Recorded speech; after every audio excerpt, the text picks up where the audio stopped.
Alhamdulillah, alhamdulillahil qail wal takum minkum ummatun yad'una ilal khair wa ya'muruna bil ma'ruf wa yanhauna 'anil munkar wa ulaika humul muflihun. Ashhadu an la ilaha illallah wahdahu la syarika lah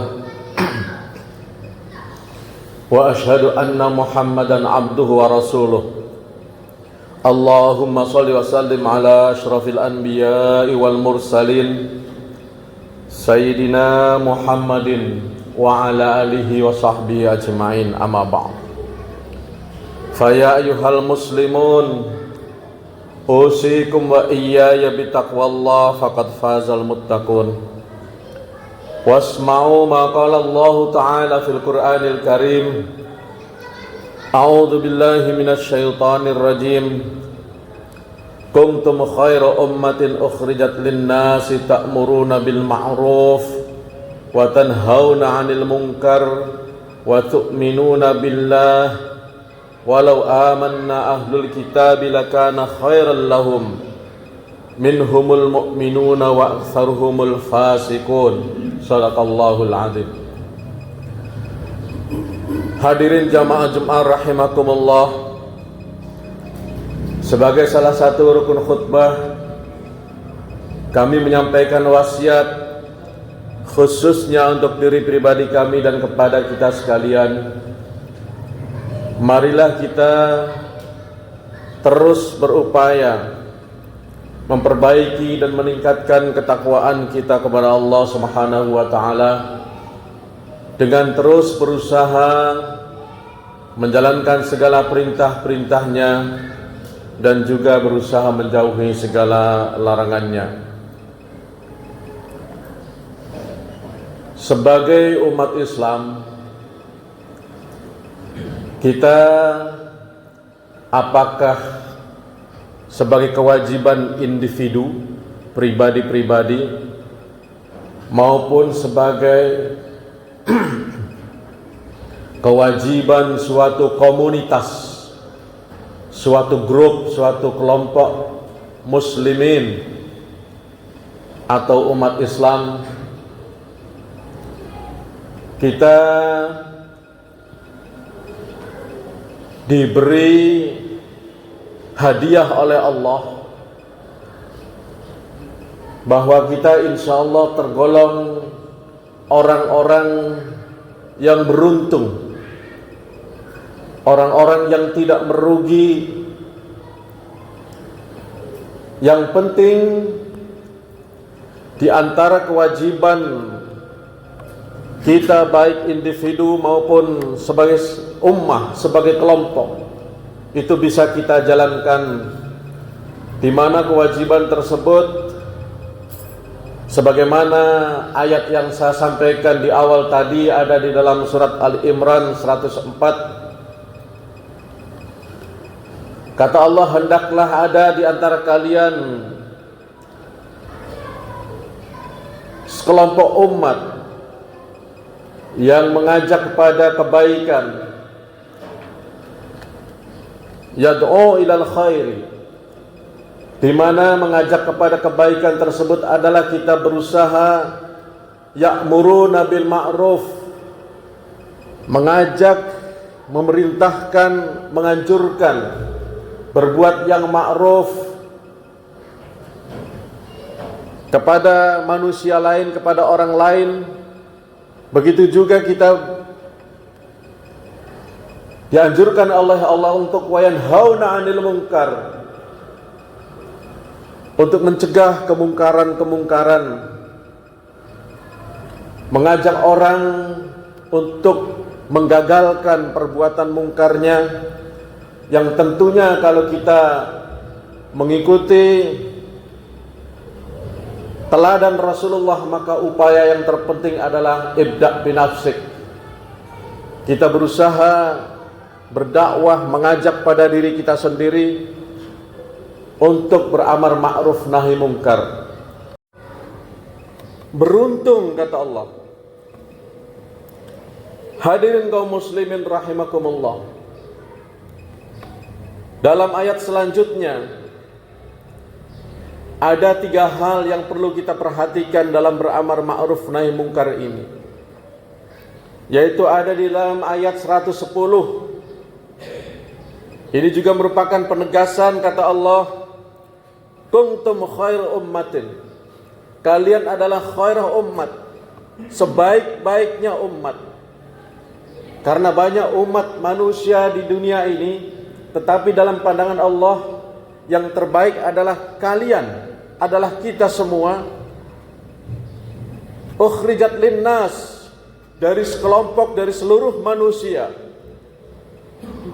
Apa yang membuat kita baik dalam pandangan Allah? Ta'muruna bil ma'ruf wa tanhauna 'anil munkar. Karena kita punya tradisi, punya kebiasaan, punya kewajiban, dan memang ini harus dibiasakan untuk terus beramar ma'ruf nahi mungkar, mengajak pada kebaikan, mencegah pada kemungkaran. Wa tu'minuna billah, dan beriman kepada Allah. Nah, ini baru sepotong ayat. Sepotong ayat berikutnya merupakan sejarah. Kata Allah, walau amanna ahlul kitab lakana khairan lahum. Seandainya para ahli kitab itu para alim ulama zaman dulu, disebut ahli kitab di dalam Al-Quran, yang paham tentang kitab, yang bukan hanya Al-Quran yang dipahami, tetapi juga kitab-kitab sebelumnya. Jadi sebelum Al-Quran turun ini kan sudah ada kitab-kitab yang Allah turunkan kepada para nabi sebelum Nabi Muhammad SAW. Ada Taurat, ada Injil, ada mushafnya Ibrahim. Nah, itu ada sekelompok ahli kitab, paham dia, dan inti ajarannya sama dengan yang dibawa oleh Rasulullah Nabi besar kita Muhammad SAW, yakni mengajak manusia untuk kembali menyembah kepada Allah, untuk bertakwa kepada Allah. Nah, apa kata Allah? Walau amanna ahlul kitab lakana khairan lahum. Seandainya para ahli kitab itu tetap beriman, teguh imannya kepada Allah, maka itu lebih baik bagi mereka. Akan tetapi kata Allah, minhumul mu'minuna wa aktsaruhumul fasiqun.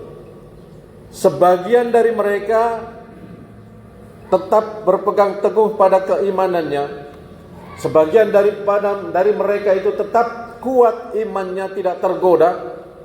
Tetapi wa aktsaruhumul fasiqun, banyak di antara mereka yang berubah menjadi fasik, berubah menjadi orang-orang yang pendosa. Na'udzubillah, summa na'udzubillah. Hadirin kaum muslimin rahimakumullah. Itulah sebabnya 3 syarat menjadi umat yang terbaik atau menjadi seorang diri yang terbaik. Karena kewajiban berdakwah juga diwajibkan pada individu kita masing-masing sesuai dengan kapasitas kita. Sesuai dengan kapasitas itu maksudnya adalah kalau kita memang dalam kehidupan sosial bermasyarakat, mungkin kita menjadi anggota saja, tetapi kita di dalam rumah menjadi kepala keluarga, menjadi pimpinan rumah tangga kita. Dan itu berarti kita punya kewajiban beramar ma'ruf nahi mungkar kepada istri dan anak-anak kita, juga anggota keluarga lain yang menjadi tanggung jawab kita. Kalau kita menjadi kebetulan dipercaya oleh masyarakat menjadi ketua RT, maka sesungguhnya itu juga punya kewajiban untuk beramar ma'ruf nahi mungkar, mengajak pada kebaikan, mencegah daripada kemungkaran warganya, anggota RT-nya. Artinya tidak boleh ketua RT kemudian memprovokasi, membuat keonaran, menyuruh masyarakatnya berbuat bejat, berbuat yang tidak benar. Dalam ajaran Islam itu sangat dilarang. karena mereka punya kewajiban untuk mengajak pada kebenaran dan menjauhi segala hal-hal yang dilarang oleh Allah Subhanahu wa taala. Tetapi landasan untuk amar ma'ruf nahi munkar ini jangan dilupa agar kita tidak terjebak kepada apa yang terjadi pada sebagian ahli kitab zaman dulu, menjadi fasikun, menjadi terjebak pada dosa-dosa. Maka wa tu'minuna billah, jangan dilupakan landasan amar ma'ruf nahi mungkarnya itu adalah iman kepada Allah. Jadi bukan karena yang lain. Niatnya, himmahnya, semangatnya itu hanya karena Allah semata-mata.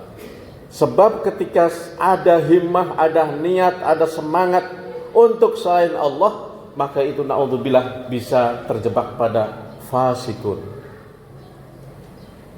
Contohnya, ya misalnya kalau kita mengajak pada kebaikan, misalnya, hati-hati, ini berat sekali ini cobaannya, ya. Termasuk saya secara pribadi, teman-teman kami yang pendakwah, ini berat. Misalnya dakwah seperti ini saja, khutbah Jumat seperti ini saja, salah-salah niat, na'udzubillah. Taruhlah niatnya, misalnya karena ingin dapat amplop, niatnya itu hati-hati. Itu enggak perlu diniatkan itu. Pokoknya lillahi ta'ala, karena Allah ta'ala. Tapi kalau panitia memberi uang transport, itu kan tidak diminta. Yang penting jangan diminta. Makanya ada ulama yang keras, kalau penceramah yang kondang-kondang itu sebaiknya jangan menargetkan, jangan ada tarifnya. Kalau ada tarifnya itu bisa terjebak pada dosa. Nah, cuma ada lagi alasannya, terjadi perdebatan. Ini sebenarnya kalau penceramahnya sih itu biasa saja, tetapi karena ada manajemennya, manajemen itu yang atur dia karena saking sibuknya sehingga ada para pegawainya yang mengatur. Nah, itu kemudian terjadi perdebatan. Nah, itu memang ada juga yang berpendapat bahwa yaitu yang penting nanti terserah yang memberinya. Yang penting tidak merasa berat, yang penting tidak terbebani. Dan kalau memang itu mereka cinta kepada penceramah itu, berapapun bayarnya, misalnya kan ada yang begitu, nah itu silakan saja. Tapi kalau memasang tarif, nah ini hati-hati, yang kemudian menjadi terbatas dia. Kalau ada masyarakat komunitas tertentu yang mampunya hanya 5 juta, terus pasang tarifnya 10 juta, nah ini kan menjadi berat. Tapi kalau jaraknya jauh, ya setidaknya ongkos pesawat pulang pergi, dia ada nginep di hotel, karyawannya juga sewajarnya. Nah itu memang sebagian ulama menganggap, tergantung komunitasnya, kalau memang ada uangnya ya silakan saja. Hadirin kaum muslimin rahimakumullah, memang dakwah ini sejak zaman Rasulullah ini tantangannya bertahap. Pertama ketika zaman Rasulullah, zaman para sahabat, itu katakanlah musuhnya, ujian beratnya itu kaum kafirin yang menentang, yang melawan, yang ingin membunuh. Berikutnya sudah sebagian ada yang masuk Islam, ada lagi kelompok lain yang menjadi tantangan, yang menjadi ujian, para munafikin, Pak. Sudah ngaku Islam tetapi ada juga menikam dari belakang, pura-puranya Islam padahal dia tidak Islam, hatinya itu masih kafir. Nah itu munafikin. Kemudian sampai sekarang tahap kita, taruhlah di Indonesia ini banyak umat Islam, mayoritas. Tapi tantangan berikutnya adalah masih banyak yang jahilin, yang tidak paham terhadap ajaran Islam. Nah kemudian kita para pendakwah berusaha mendidik, membina, mengajarkan ajaran Islam ini dengan penuh kesabaran. Nah ada lagi juga adalah al-mukhtalifin, tantangan juga ini, Pak. Kadang-kadang sesama ustadz, sesama penceramah, muncul perbedaan pendapat karena perbedaan mazhab, perbedaan aliran, yang kemudian menjadi hambatan dalam berdakwah. Maka dari itu sebaiknya para pendakwah ini harus saling memahami satu sama lain. Kuncinya adalah yang penting ajaran-ajaran pokoknya sama, itu sama saudara kita, sama menjadi saudara kita. Kalau hanya yang kecil-kecilan itu yang beda-beda, misalnya subuh ada yang kunut, ada yang tidak. Kemudian kalau jadi imam ada yang bismillahnya keras, ada yang sirri pelan-pelan ya. Tahu-tahu alhamdulillahirabbil alamin, yang biasa pakai bismillah kayak rada enggak enak gitu. Nah itu makanya di situ harus dipahami oleh kita semua. Karena memang kenapa terjadi perbedaan seperti ini? Ini karena cukup jauh ya. Para penulis-penulis kitab lebih empat mazhab itu kan kalau di zaman Rasulullah enak. Ketika Rasul masih hidup ada masalah tanya kepada Nabi langsung jawab. Tapi ketika Nabi sudah meninggal banyak persoalan, banyak yang berbeda juga. Nah itu dikumpulkan para sahabat itu, kemudian beberapa ahli hadis menulis hadis-hadis Rasulullah itu. Dan memang bisa saja terjadi perbedaan. Mungkin satu saat Rasulullah sholat subuhnya kunut, kemudian pernah meninggalkan kunut, itu kan ada juga hadisnya itu. Terus tentang ziarah kubur, ya, perempuan itu dilarang, ada juga yang membolehkan, dan lain sebagainya. Itu banyak sekali. Nah ini yang harus dipahami oleh kita semua. Hadirin kaum muslimin rahimakumullah. Belum lagi ketika ada fitnah terhadap para penceramah. Ya makanya sekarang ini kasihan para penceramah ini sudah berdakwah, berusaha bagaimana mengajarkan kepada umat, tapi ada yang tidak suka, tiba-tiba difitnah, dibilang teroris hanya karena berbeda pendapat dengan penguasa misalnya, dibilang radikalis, dibilang ekstremis dan sejenisnya. Padahal yang dia sampaikan adalah kebenaran. Ketika ada ketidakadilan, memang para penceramah harus bilang bahwa itu tidak adil. Ketika ada kerusakan, memang harus bilang bahwa itu adalah kerusakan. Makanya Rasulullah SAW pernah menyampaikan dalam salah satu hadisnya, afdol jihadi kalimatu adlin, atau ada riwayat lain kalimatul haq ala sultani jair. Dakwah ya, yang paling utama, amar ma'ruf dan nahi mungkar yang paling utama itu adalah kita harus berani berbicara kepada penguasa yang zalim, misalnya penguasa kita zalim atau tidak adil. Nah maka dari itu kita berdoa, mudah-mudahan setiap pimpinan, setiap pemimpin yang memimpin negara kita, yang memimpin daerah kita, apakah wali kota, gubernur, presiden, para anggota DPR, semuanya kita doakan semuanya, mudah-mudahan mereka tidak ada yang bersikap zalim kepada umatnya. Amin ya rabbal alamin. Karena itu kita lebih baik bermitra sama mereka. Kalau kita melakukan pendekatan persuasif dengan baik supaya sama-sama memahami. Inilah yang dapat kami sampaikan. Mudah-mudahan dapat kita pahami semua, dan insya Allah kata Allah, hadiahnya ini sangat luar biasa ya.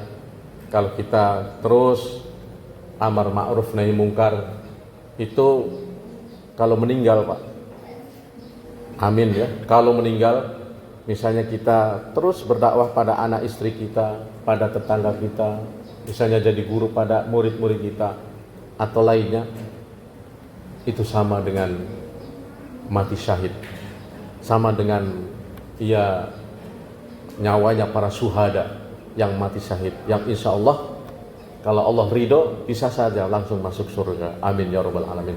Barakallahu li wa lakum fil Qur'anil azim wa nafa'ani wa iyyakum bima fihi minal ayati wa dzikril hakim wa taqabbal minni wa minkum tilawatahu innahu huwas samiul basir.